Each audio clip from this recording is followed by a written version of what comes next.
एक भक्त की छोटी सी गलती और भगवान आज भी हर साल 15 दिन तक बीमार पड़ते हैं। क्या आप जानते हैं, पुरी में भगवान जगन्नाथ के मंदिर के द्वार हर साल कुछ दिनों के लिए बंद हो जाते हैं। कहा जाता है इन दिनों में स्वयं भगवान बीमार होते हैं।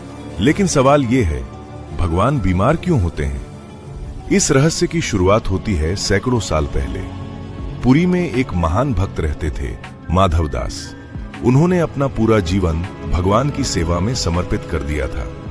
अपनी पत्नी के निधन के बाद उनके जीवन का एक ही उद्देश्य रह गया था, भगवान जगन्नाथ की भक्ति। वो हर दिन बिना एक भी दिन छोड़े भगवान को भोग लगाते, पूजा करते और पूरे प्रेम से उनका नाम जपते। कहते हैं उनकी भक्ति इतनी सच्ची थी कि भगवान स्वयं उनके प्रसाद को स्वीकार करते थे और उन्हें प्रत्यक्ष दर्शन भी देते थे। लेकिन एक दिन सब कुछ बदल गया। माधव दास अचानक बीमार पड़ गए, इतने बीमार कि बिस्तर से उठना भी मुश्किल हो गया। दिन बीतते गए, लेकिन उनकी हालत और खराब होती गई। कोई वैद्य, कोई दवा उन्हें ठीक नहीं कर पाई। और तभी कुछ ऐसा हुआ जिसे सुनकर आज भी रोंगटे खड़े हो जाते हैं। स्वयं भगवान जगन्नाथ अपने भक्त के घर आए। हाँ, भगवान अपने भक्त की सेवा करने आए।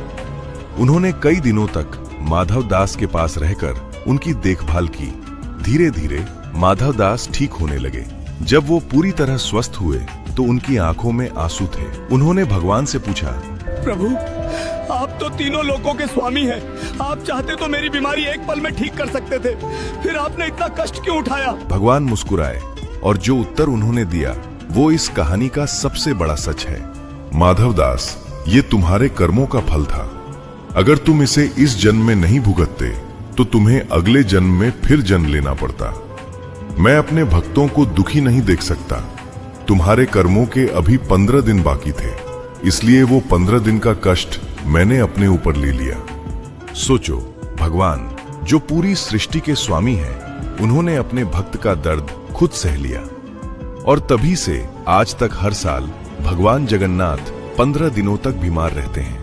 मंदिर के द्वार बंद हो जाते हैं और इस समय को कहा जाता है अनासर काल। ये कहानी हमें सिखाती है, सच्ची भक्ति में भगवान और भक्त के बीच कोई दूरी नहीं होती।